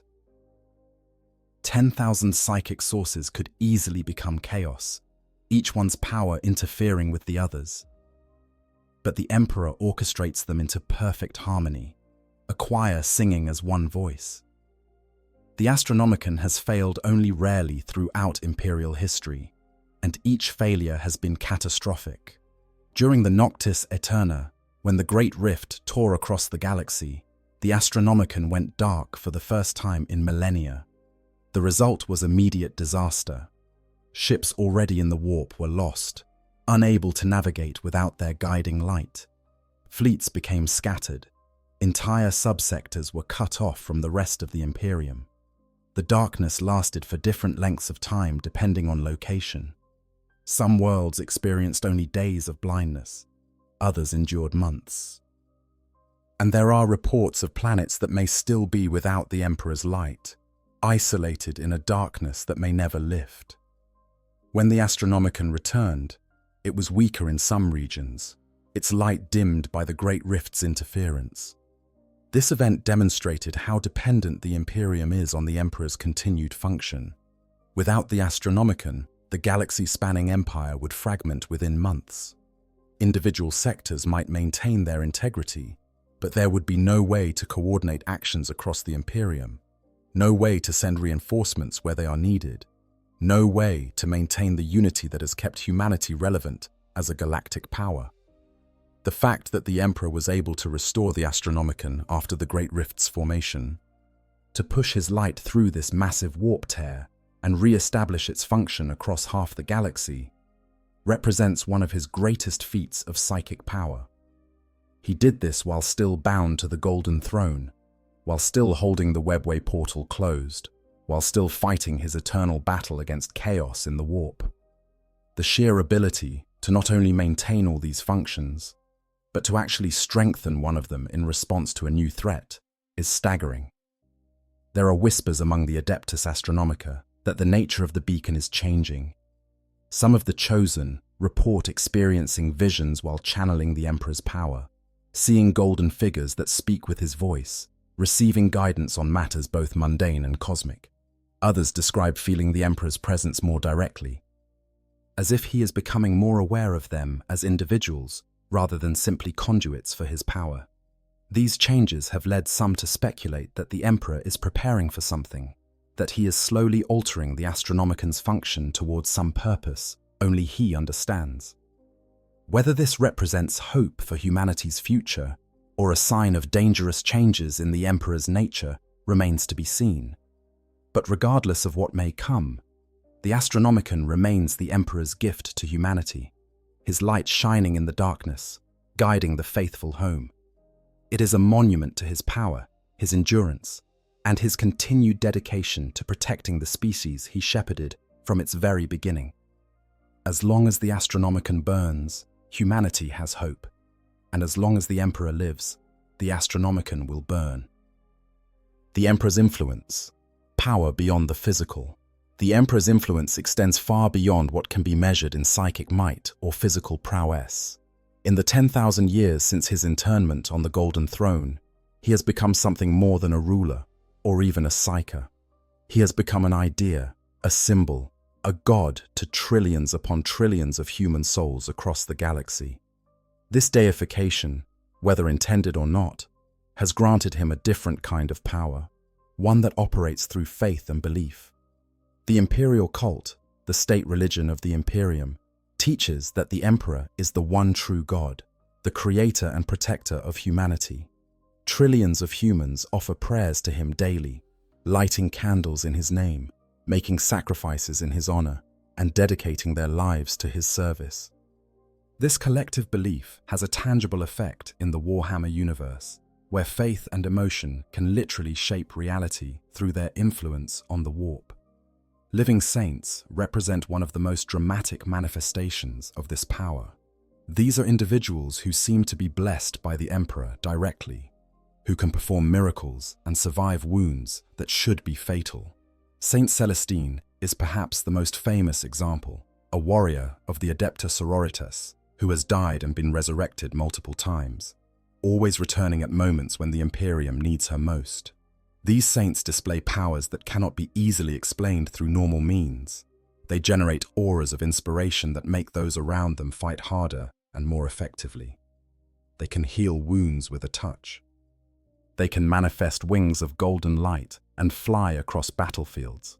And when they die, they often return, pulled back from death by what they claim is the Emperor's will. The question of whether this is actually the Emperor's power at work, or whether it represents humanity's collective faith, creating warp entities that resemble saints, is a matter of theological debate in the Imperium. But the practical effect is the same. The Emperor's name and image have become sources of power in their own right, capable of producing tangible results on the battlefield and beyond. The Emperor's Tarot is another example of his ongoing influence. This divination tool, used by inquisitors and other high-ranking officials, is said to be guided by the Emperor's will. Those who consult the tarot often receive insights that prove eerily accurate, warnings of threats that have not yet manifested, or guidance towards solutions for problems that seemed unsolvable. Whether the Emperor is actively manipulating the tarot, or whether it simply taps into the psychic currents he generates, is unclear. But the fact remains that the tarot works often enough that rational, educated individuals continue to rely on it for crucial decisions. This suggests some level of ongoing guidance from the Emperor, even if it is not conscious or directed. Throughout the Imperium, there are countless stories of the Emperor's intervention. Space Marines surrounded by overwhelming enemy forces report feeling a surge of strength at the moment of greatest need. Commissars about to execute soldiers for cowardice find themselves stayed by a feeling they cannot explain, only to discover that those soldiers go on to perform heroic acts. Pilots lost in the warp without navigator guidance somehow find their way home, describing a golden light that appeared to guide them. These individual miracles are small compared to the Emperor's greater works, but their cumulative effect is significant. They maintain hope even in the Imperium's darkest hours. They provide evidence that the Emperor still watches over humanity, still protects those who serve him faithfully, and they reinforce the Imperial Creed's central message: the Emperor protects. But the Emperor's influence is not always benevolent or protective. The Imperium that has grown in his name is a tyrannical theocracy, characterized by brutal oppression, horrific working conditions, and casual disregard for individual human life. Trillions live in squalor, their lives meaningless except as labor to feed the Imperium's vast military machine. Dissent is heresy, and heresy is punished with death, or worse. This is not the future the Emperor envisioned. His original plan was for a secular Imperium, guided by reason and science, gradually evolving toward full psychic potential. The religious fanaticism that now defines imperial culture would have disgusted him during the Great Crusade.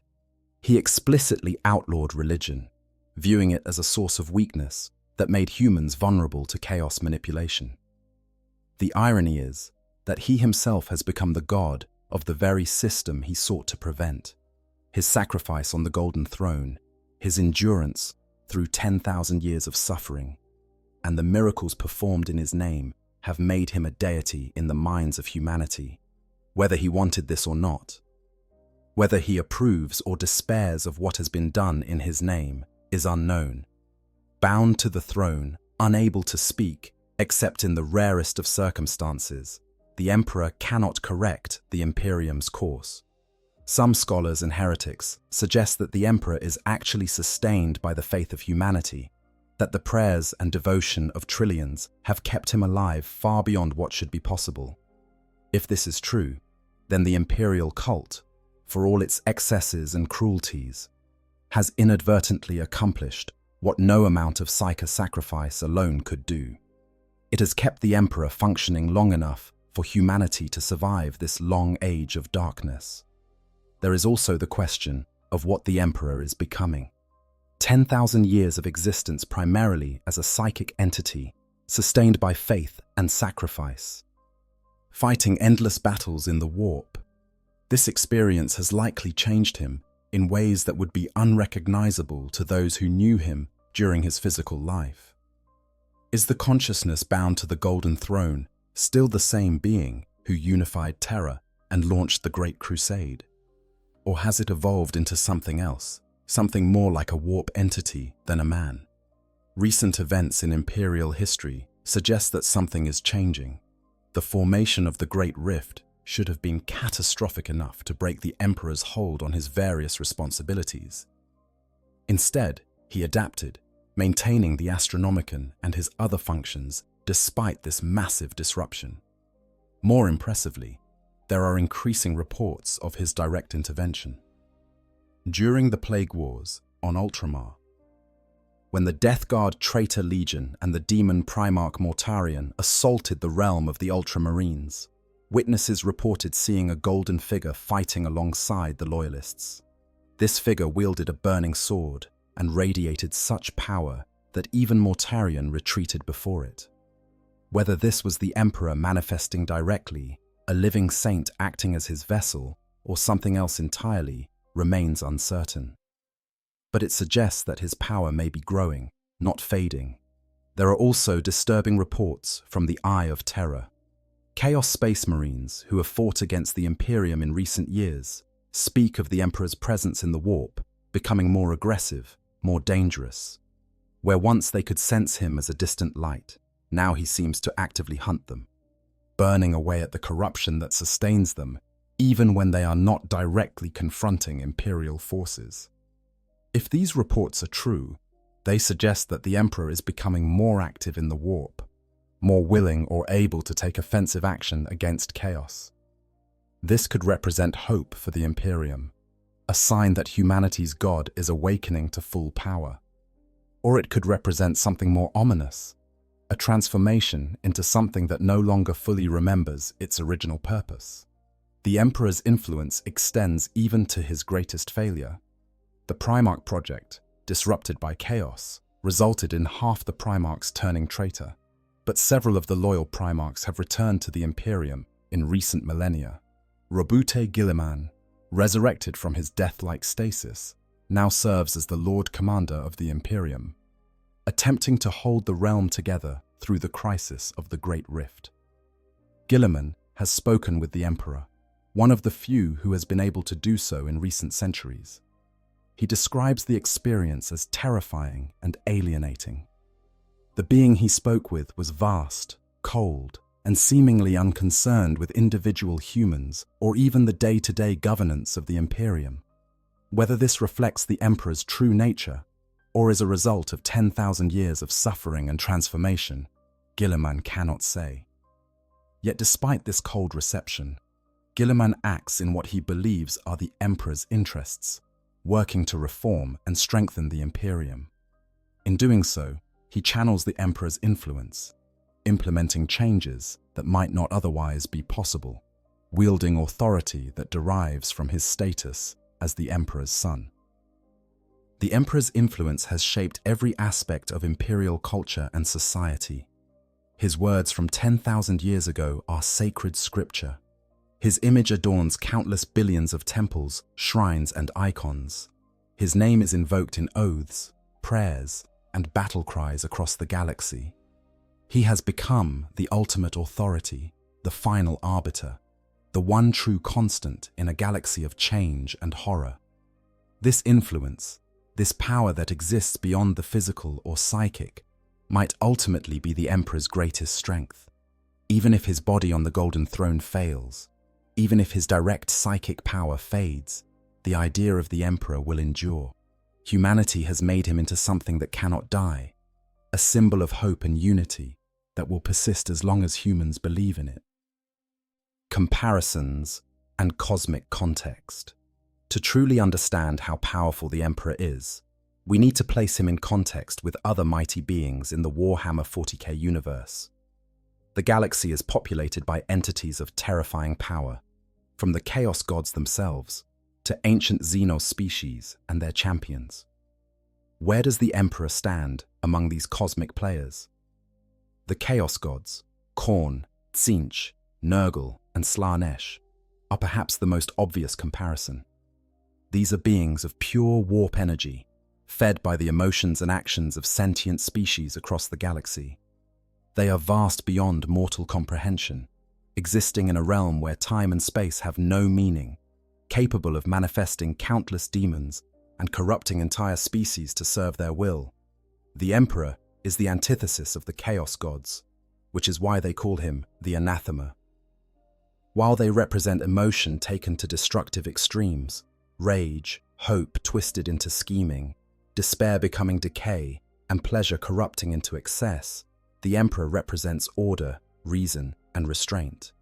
His power comes from control and discipline, rather than from giving in to base drives. In terms of raw power in the warp, the Emperor is not equal to any individual Chaos God, let alone all four combined. They have existed far longer, fed by countless trillions of souls across millions of years. But in the material realm, where his consciousness is focused and theirs is diffused, he is arguably their superior. He can hurt them in ways they cannot easily hurt him, and his presence actively restricts their ability to manifest in real space. The confrontation at the Siege of Terra demonstrated this dynamic.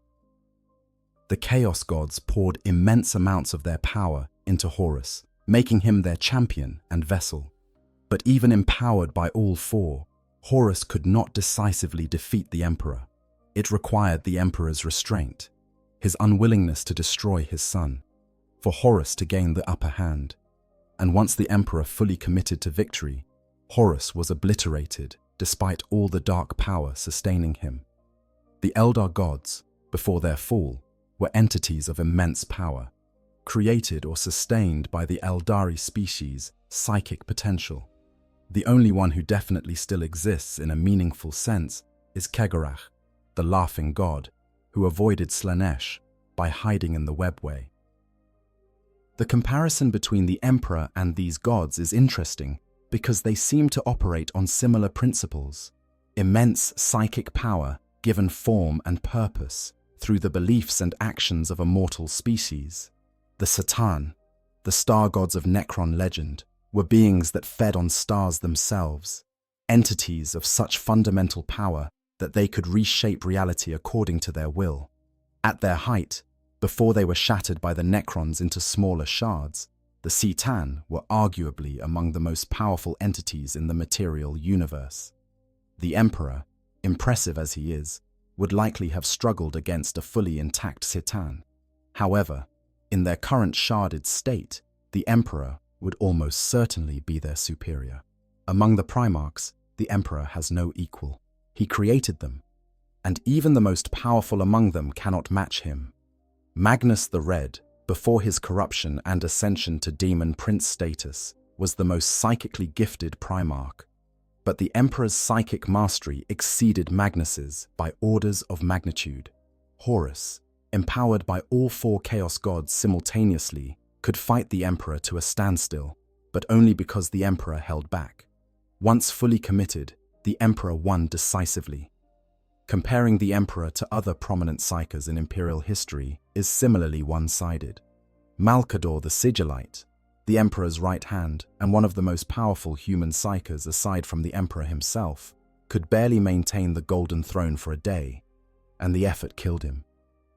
The Emperor had been maintaining it for years, and continued to do so for 10,000 more. The difference in scale is absolute. The Orc Gestalt psychic field, generated by billions or even trillions of greenskins, can do incredible things. It can make impossible technology work, alter reality to match Orc beliefs, and empower their leaders to superhuman levels. But the Emperor has defeated the greatest Orc war bosses without particular difficulty. The Gestalt field is powerful but uncontrolled and unfocused. The Emperor's singular consciousness is vastly more effective than even the combined psychic might of an entire Orc empire. The Tyrannid hive mind represents a different kind of power. It is a collective consciousness spanning trillions of individual organisms, a hunger given form and purpose. Its psychic presence is so overwhelming that it creates a shadow in the warp, blocking out other psychic communications and disrupting warp travel. Against such an entity, the Emperor's advantages would be less clear. The hive mind's power comes from its scale and single-minded purpose, qualities that mirror the Emperor's own strengths. However, the Emperor has a crucial advantage. He is a singular consciousness with capacity for strategic thought and adaptation that the hive mind, for all its power, seems to lack. Where the hive mind is a force of nature, consuming and adapting through biological means, the Emperor is a thinking being capable of planning, subterfuge, and using his enemy's strengths against them.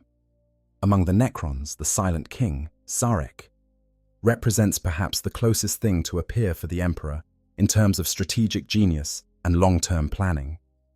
The Silent King commanded an empire that once ruled the galaxy, fought the Old Ones and their creations to a standstill, and made the decision to transfer his entire species into mechanical bodies.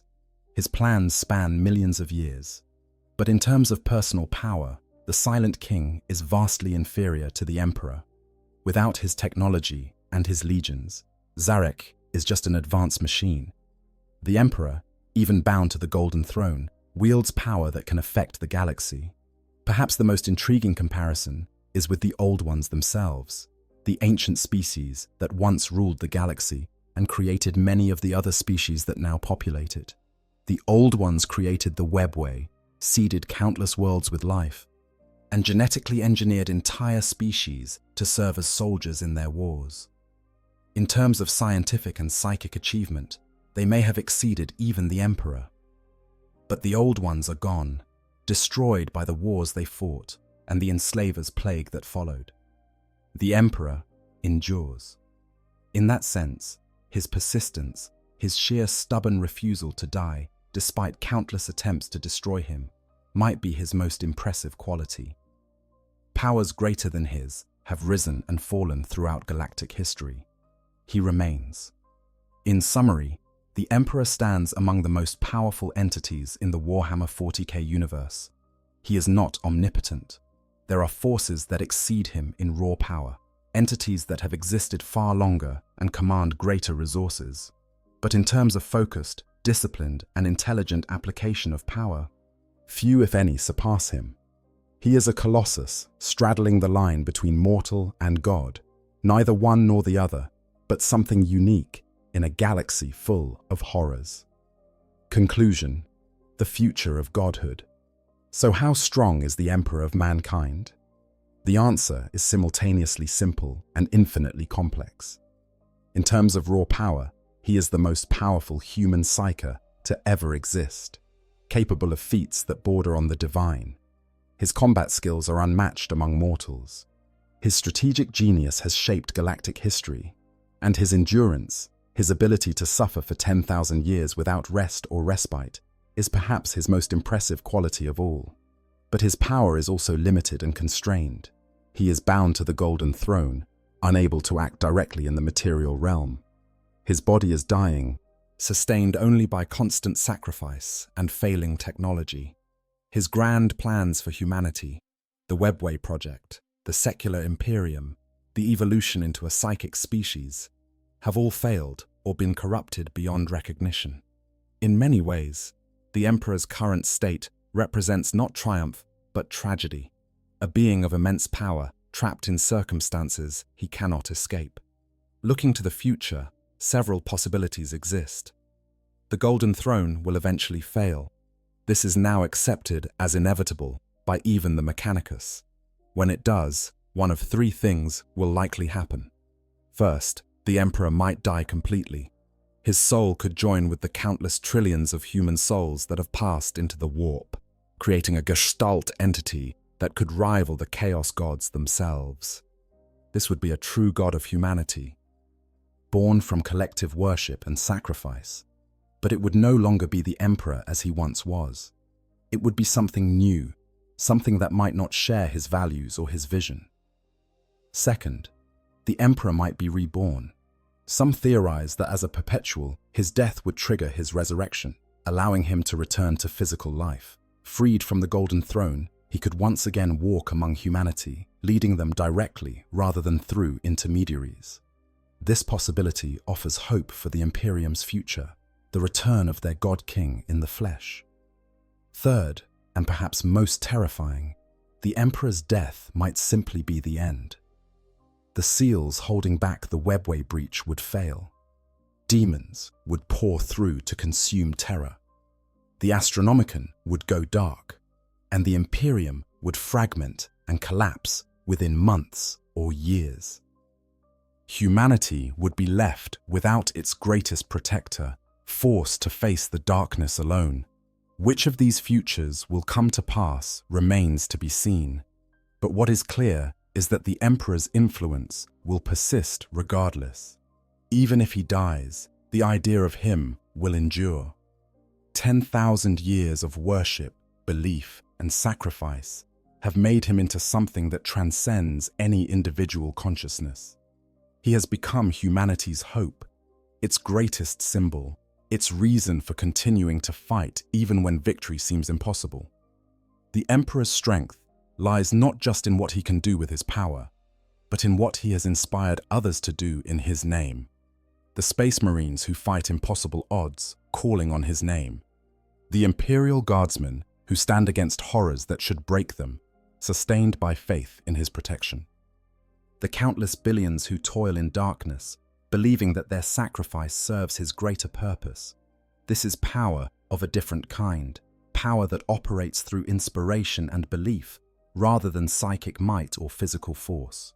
And in a universe where faith can literally shape reality through its influence on the warp, this power might ultimately prove more enduring than any other.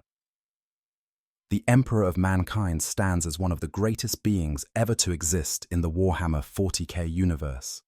His story is one of incredible achievement and tragic failure, of power wielded for noble purpose and power that corrupted those who sought to emulate it.